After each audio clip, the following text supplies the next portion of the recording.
Vous écoutez Culture Média sur Europe 1 avec Thomas Hill, avec votre invitée Anne-Claire Coudray, présentatrice des JT du week-end sur TF1, et Jean-Luc Lemoyne qui vient de nous rejoindre. Salut Jean-Luc. Salut Thomas. Ça va bien Jean-Luc? Très très bien. Oh, on est dans les années 80 là. Alors aujourd'hui vous allez faire cette session de rattrapage devant une journaliste que vous respectez beaucoup.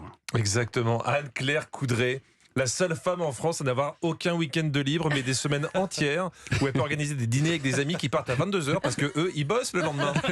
C'est vrai que c'est génial ça. Non, c'est pas ça. C'est Non, pas je ça. travaille dès le mardi. Regardez, je suis ici. Non. On travaille dans la semaine aussi. Ouais, je sais, vous voyez, vous êtes mauvaise Ouais. langue. Moi, je le savais, vous m'avez dit non, elle ne travaille pas la semaine. Anne-Claire Coudray, que tout le monde connaît évidemment, et que certaines de ses collègues voient partout, comme Anne-Sophie Lapix. On retrouve à Strasbourg, devant la frontière allemande, Anne-Claire Poignard, excusez-moi. Ah génial. Bonsoir Anne-Claire. Bah oui, mais... Ah, c'est drôle, c'est C'est- Anne-Sophie Lapix qu'on vient d'entendre. Exactement, c'est facile de se tromper. Des Anne-Claire connues, il n'y en a pas beaucoup. Anne-Claire Coudray, Anne-Claire Poignard. Il n'y a pas, par exemple, de Anne-Claire Zidane. Très hein. peu, très peu. Mais bon, Et on Anne-Claire s- Poignard, on s'est rencontrés d'ailleurs. Et on Et s'apprécie beaucoup. Je me suis Entre Anne-Claire. excusée et elle m'en veut pas du tout. Mais bon, on va pas se moquer parce que les lapsus arrivent à tout le monde, même aux meilleurs. Hein, Anne-Claire? Et puis Nathalie Arthaud, elle appelle également à rejeter le vote pour Marine Le Pen. Marine Le Pen. Bah alors, C'est vrai que c'est une autre image du Rassemblement National, plus détendue. Vous vouliez nous faire passer un message à l'époque Je sais pas trop lequel, mais non, c'était mes débuts. J'étais peut-être un peu tendue. D'accord. Marine Le Pen. Jean-Luc, aujourd'hui vous avez voulu vous frotter à un sujet brûlant de l'actualité. Oui, car avec Anne-Claire, entre journalistes de premier plan, on se comprend. Qu'est-ce qu'il y a? Pourquoi vous rigolez, Non. Anissa? Non, C'est mais vexant. bien sûr, Bien sûr, non, mais. bien sûr. Journaliste des premiers plans. Donc moins de légèreté exceptionnellement aujourd'hui. Je voulais traiter le sujet qui a agité toutes les rédactions hier, c'est-à-dire ça. Bon courage si c'est la rentrée scolaire dans votre famille, si vous avez des enfants qui font la rentrée scolaire. Voilà. Oui, parce que si vous faites la rentrée scolaire et que vous n'avez pas d'enfants, juste pour le plaisir de participer, on va quand même vous signaler à la police. Hein. 12 millions d'élèves faisaient leur rentrée hier. 12 millions d'élèves à qui les parents ont dit hier matin... Debout! Merci Valérie Pécresse. D'ailleurs, petite anecdote personnelle, mon fils s'apprêtait à partir à l'école hier matin et qu'est-ce que je vois? Ses chaussures étaient recouvertes... oui. Mais assez rigolé. Jeu de mots. Écoutez, ça Fait ce coûte qu'on peut. rien, Non, mais je ça ne comprends, coûte bien rien. sûr. On est déjà fatigué, c'est la deuxième semaine. On est mardi. Mais assez rigolé parce que sur les chaînes d'infos, c'était pas vraiment l'humeur. La rentrée était très tendue. Ils avaient tous choisi le même angle. Et cette année, cette rentrée se fera sans abaya et sans camis. On en parle beaucoup parce que c'est important. Au début, je trouvais bizarre qu'on fasse la une pour deux élèves qui viennent pas en classe, parce que je pensais que Abaya et Camille c'était des prénoms. Non. Mais non, évidemment, c'est des vêtements. C'est des vêtements. Non, je précise, parce que tu sens que c'est pas clair pour tout le monde. J'ai écouté Europe ce week-end. Ah. Rentrée scolaire qui devra se faire, vous le savez, sans abayas. Abayas, on était à deux doigts des tongs Havaianas.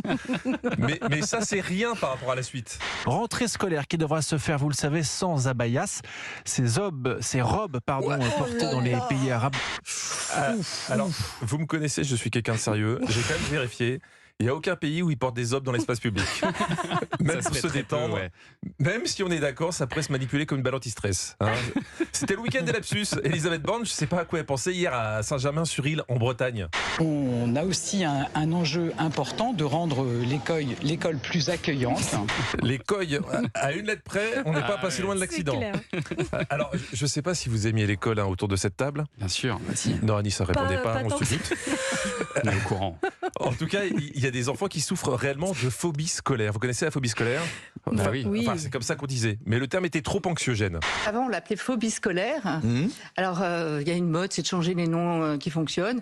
Donc maintenant, c'est le RSA, le refus scolaire anxieux. Quelle belle idée, quel beau message d'espoir pour les jeunes Ah générations. Grâce aux études, ils pourront finir au RSA. Il y a quand même des génies. Oh là là. Hein. C'est pas très léger, Ouais, quand même, cette l'association. rentrée scolaire que vous décrivez là, Jean-Luc. Mais moi, ça m'a angoissé, Thomas. Ah bah ouais. Sur toutes les chaînes info, il y avait que l'abaya. Alors, Bah oui. quand je suis angoissé par l'info, qu'est-ce que je fais? Je regarde les JT de 13h. Ah, ça détend, ouais. Ah bah oui, les JT de 13h, c'est, je vous le rappelle, la vie, mais en mieux. Hein. Donc, chez Marie-Sophie Lacaro, ils avaient pris l'angle l'abaya. Jamais entendu parler.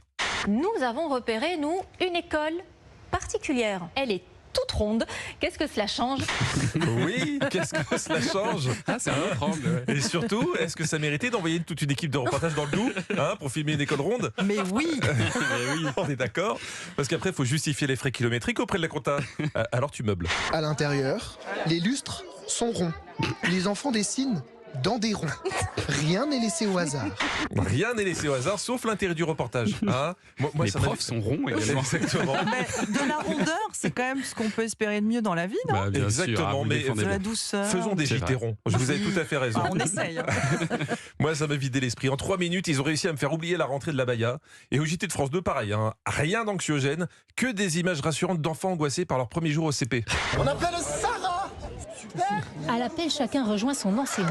Les parents applaudissent. Un rituel pour mettre un peu de fête. Alors, il faudrait juste dire la vérité. Si les parents applaudissent le premier jour de rentrée, c'est pas pour donner du courage, c'est juste parce qu'ils sont contents de se débarrasser de leur gamin. Bonne rentrée à tous. C'est pas faux, c'est pas faux. Merci beaucoup Jean-Luc Lemoine et on vous retrouve demain pour notre plus grand bonheur.